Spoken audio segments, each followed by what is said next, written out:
and that in turn could lead to essentially a new civil war in the United States, or a breaking up of the United States. Let me explain. The Lochner era ran from the late 1890s until 1937, and it was a Supreme Court that struck down child labor laws, said, hey, no problem, it's fine for 10-year-olds to work in factories. It was the Supreme Court that struck down minimum wage laws, said, requiring minimum wage was an inappropriate intrusion of government into the right of a business and their employees to privately contract with each other.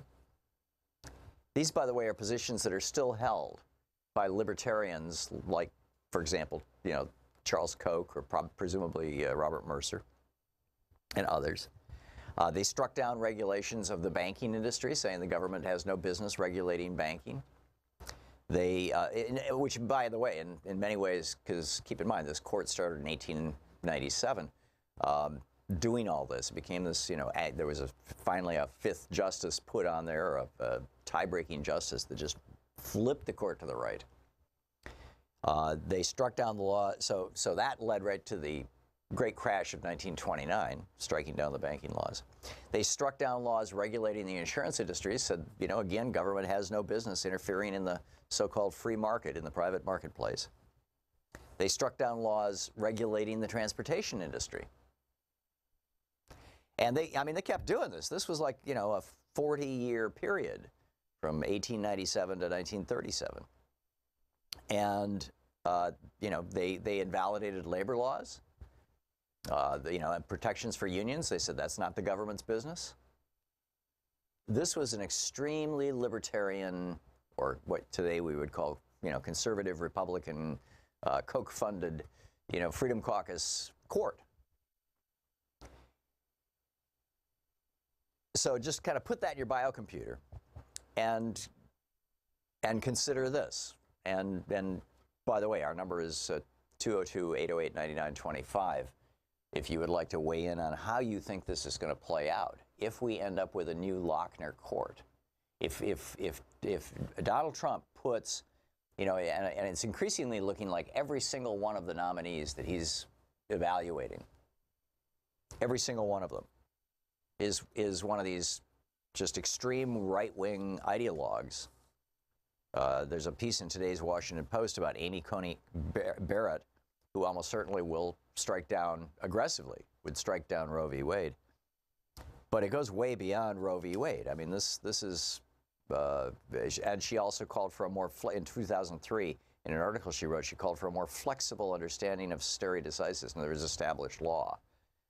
So whether it is the law establishing Social Security that the Lochner era court originally thought was socialism, they didn't strike it down, but they were inclined. They damn near did. I mean, this is why in 1936, during the election of '36, Franklin Roosevelt said, "I'm going to pack the court. Screw this stuff. We're gonna add more justices to the court, and I'm going to appoint them because this court is fighting everything we're doing with the New Deal." Well, now we may have a court that actually wants to take down the New Deal, not just the Great Society, but the New Deal itself. So if one of Trump's nominees gets on the court, or when, because it's pretty much a certainty it's going to happen eventually, and if they are one of these Federalist Society, again, a right-wing organization that grew out of the Powell memo, funded by the right wing, the petro billionaires. If one of these nominees, 100% of them coming through the Federalist Society, is put on the bench, and we end up back in the Lochner era, we end up with a Supreme Court that strikes down Social Security, that strikes down Medicare, that strikes down Medicaid, that strikes down all forms of welfare programs, as the Lochner court did. That strikes down our child labor laws, that strikes down our minimum wage laws, that strikes down all vestiges of an employee's right to unionize, that basically turns America over to the corporate institutions. If that happens, on the one hand, at the same time that the vast majority of Americans don't want this, and this is a really important point, at the same time that the vast majority of Americans don't want this, what happens? I mean, look at the study. Pew, just did a new survey, the Pew Research Center, which is not a liberal institution. This is not some left-wing think tank. This is just right down the middle, endowed by a wealthy family to provide facts to the public. And what they found is that overall 67% of Americans now believe that our government is run by special interests, period. I'm among them. I wouldn't say period, but largely. But here's where it gets interesting. If you look at Citizens United, which, by the way, the decision was written by Anthony Kennedy, who's retiring. If you look at Citizens United, 70% of Democrats, 67% of Republicans think that the court should overturn Citizens United. In other words, more than 2/3, nearly 3/4 of Americans believe that Citizens United should be undone, that money is a corrupting influence in politics. And if we go back to a Lochner-type court, if Trump appoints one of these Federalist Society judges and the Democrats are not capable of blocking it, or a couple of them even collaborate, and inevitably that's going to happen. He's got another 2.5 years. If that happens, and say 20 states, because the way that this will be done, when the court struck down the child labor laws, for example, basically what happened was some states said we're going to have child labor laws, and other states said we're not, which is how the court wanted it. In other words, it's the whole 10th Amendment thing, states' rights. Leave it up to the states.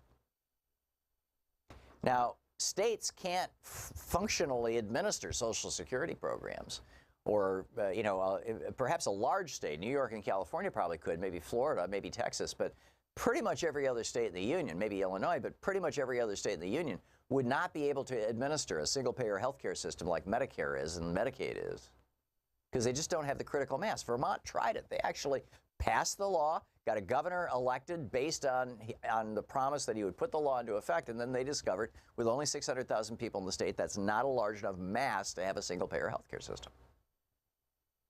So if this court strikes down Medicare at the federal level and states try to do it, you're going to end up with a half a dozen or a dozen states that actually can do it. And the same with Social Security. It's a single-payer pension program.